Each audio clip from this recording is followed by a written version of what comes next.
car out of the barn. Alright? We're going to take it out. We're going to see if it's, well, first of all, if it starts. And then we're going to talk about the thing, too. So in this video, we're going to be taking you through how we turned a barn-find Subaru Forester, the 20-year-old Forester with over 250,000 miles on it, into our own version of a Subaru Forester Wilderness. We're going to go through the whole pulling it out of the barn, replacing head gaskets and checking all the other components, all the accessories on the engine block, the first oil change, radiator replacement, CV axle replacement, sway bar end links replaced, some lights replaced, transmission fluid if I didn't already say that. I think I said the oil already. All those things, we're just going to let those videos play, speed them up a little bit, just so you can see the whole process, even the drive shaft we replaced, of getting this thing back on the road. You guys enjoy.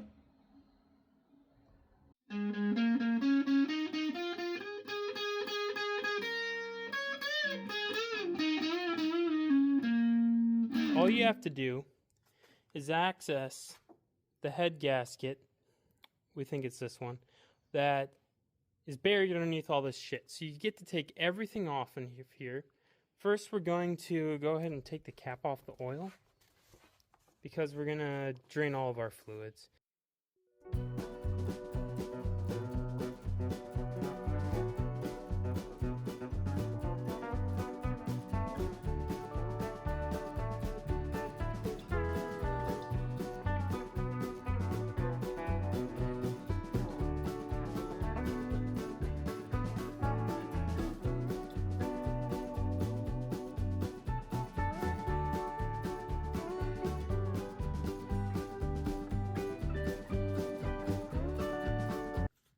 Alright, so back at it, day 2.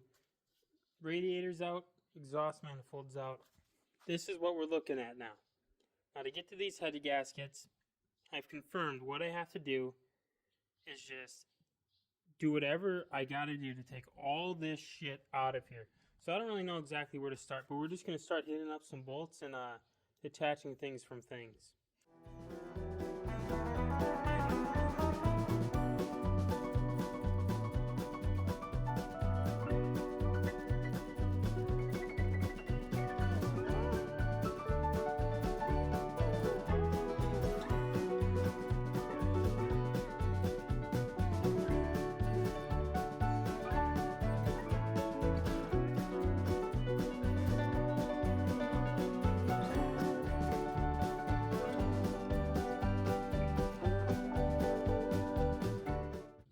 Alright, day 3, here we go, exhaust manifolds out,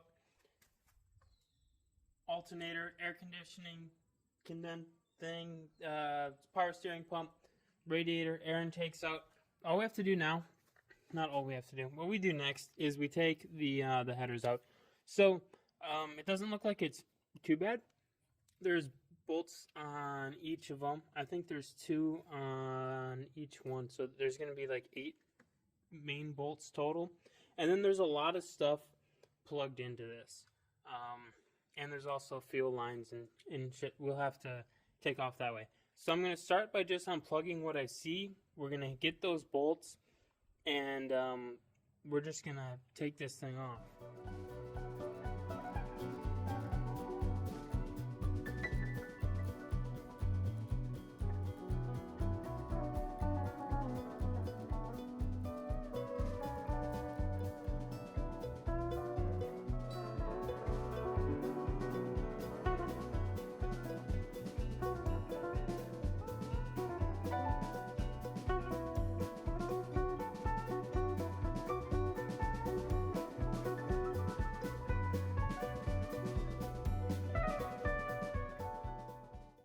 Alright, so we got the socket. This is a 14mm 12-point for the head bolts on here. You can see I started pulling them out. These are kind of a pain to get at, especially the ones underneath. Needed a breaker bar to break them loose, and they don't really come loose once you get them loose, so you have to like keep ratcheting on it. Power tools would be nice for whatever. So I'll go ahead and I'll take all those head bolts out.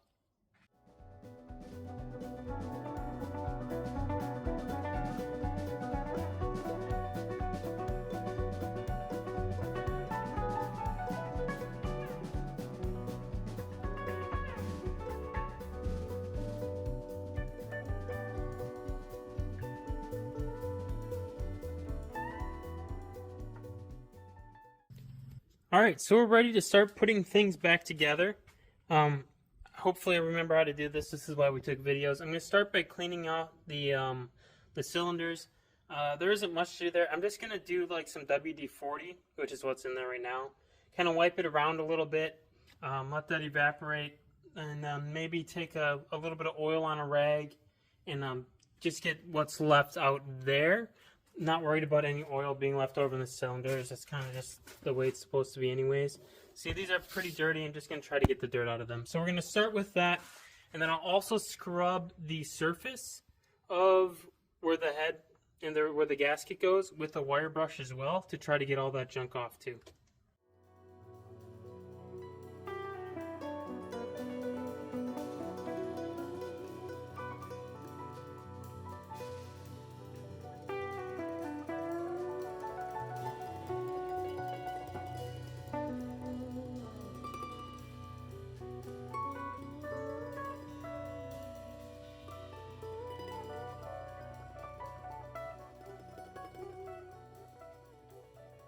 So today we're going to be installing a 2-inch lift on my 2006 Subaru Forester. This is from Anderson Design and Fabrication. 2 inches in the back and then 2 inches in the front. We're going to be starting with installing the lift in the in the back. These are the rear.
We are going to be replacing a CV axle and sway bar end links. We're going to start with the sway bar end links in this video. The CV axle is going to be a separate video. But the first step is going to be, these are the front sway bar end links. So they're right behind these tires on each side. So the first thing we're doing is we are going to first break the lug nuts, get those started. Not all the way off yet, before we even jack up the car, because once those wheels are up in the air, you're never going to be able to break the lug nuts.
Alright, so today we are going to be removing the old radiator on my 2006 Forester. This is not the turbo model, just the X base model. The turbo model radiator is slightly different, but almost the exact same. So if you have one of those, so pretty much be the exact same walkthrough. But we're going to be removing this and then putting in a new one, a complete removal and replacement. And the reason we're removing this radiator today is it is cracked up here. The original solution was to JB weld it. That didn't hold for very long. So we have a crack in here, and you can see it's a little wet at the bottom. It just sprays out little bits of antifreeze as you drive. So antifreeze that sprayed out from this crack. And so we're losing antifreeze all the time. We've got a cracked radiator. Not a good thing to have. So today we're going to be replacing it.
Alright, so today we are going to be replacing a taillight on a 2006 Forester. Now, if you don't have this exact year model, or at least this generation, that's okay, because it's pretty much the exact same simple process for all Foresters with just some slight altercations, but it'll be pretty much a generally same process.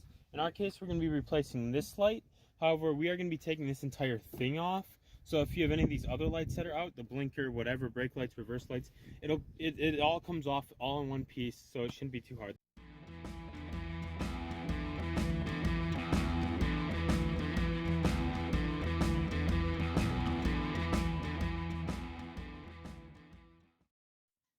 Alright, so today we're going to be replacing a headlight.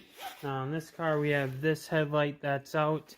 The other one over here works just fine, which is good, because if you're on this side, you have to take the battery out of the way, which is a big pain in the butt.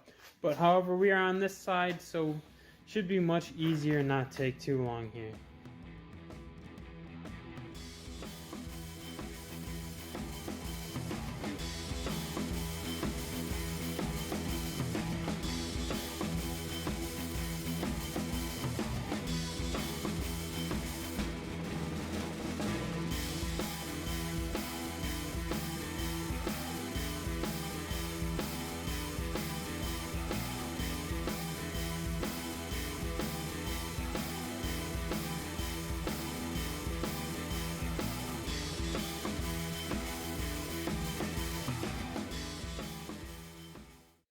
Alright, to get the brake off, we're going to take this bolt off here at the top, and then there's another one here. This one's a 14, the other one's a 17. There's two on the top that you can see, and then there's two at the bottom that you can't see from here.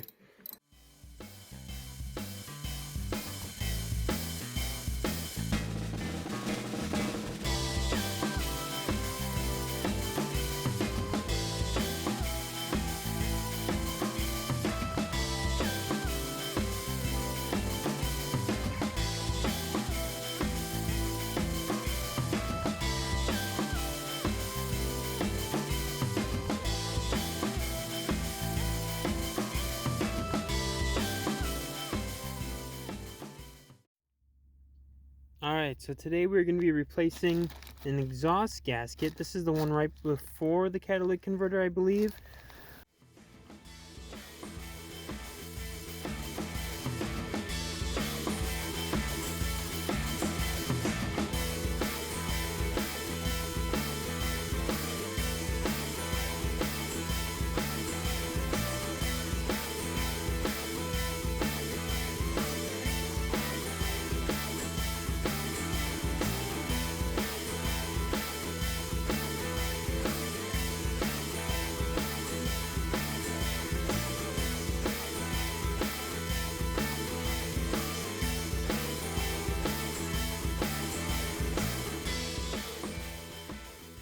Alright, today we're going to be changing the oil on a 2006 Subaru Forester.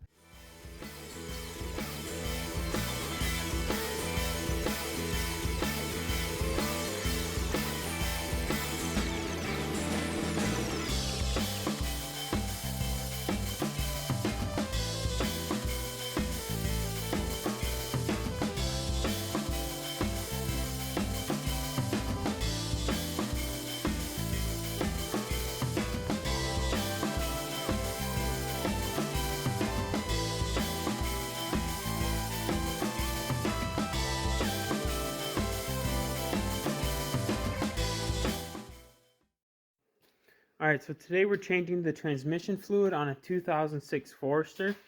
Your dipstick for this is going to be that right there. This is on the right hand back side of the engine bay. That's going to be where the dipstick is and where you fill it from. So a nice long skinny funnel is going to be really helpful here.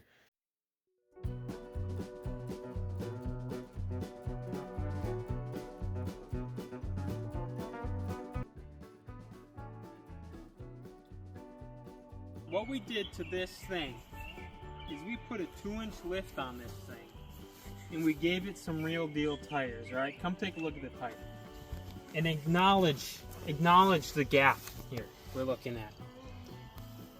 So recently Subaru, a few years back, came out with a line of cars, the Wilderness cars, and they've done the Forester, they've done the Crosstrek, they've done the Outback, and I think that's where they're at.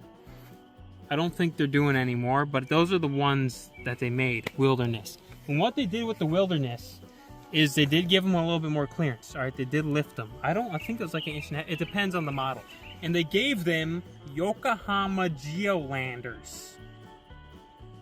So we gave ours Yokohama Geolanders and a 2-inch lift. I'm standing in it. Come take a look. Geolander all-terrains, baby.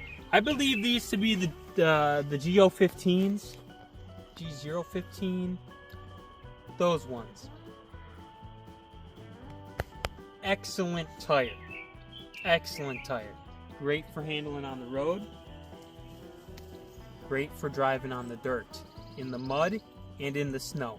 Never been stuck in the snow. This thing's driven in snow up to the bumper, and it doesn't get stuck. It's amazing, the 4-wheel drive they got on this thing. So, what I'm saying is, if you think the Wilderness option for your car is cool, it comes with a whole bunch of other little features too. They might have a different transmission, or at least they program them differently. But if you want a Wilderness Subaru, dude, all you gotta do, just lift it and put Yokohamas on it yourself. And then boom, you got it. I wish they still made them that look like this. It's hard to find a new Subaru with a giant line of rust across the bottom, but it really gives it all the character, you know? Take a look at the stance. You know, the stance of this thing. It's what the Forester was meant to look like. It's right here. You're looking at it. Now, another note for you guys. Throughout the summer, we're going to be doing all sorts of shit with this thing. We have another older Outback we're going to be messing with too. We have new Subarus. We have a 2015 WRX we're going to be messing with. If you like the sports cars, we also have 2015 Mustang EcoBoost we're going to be messing with as well. You should subscribe to this channel because we're doing lots of stuff over the next few months, and we would appreciate it as well. Thank you for watching this one, and good luck out there.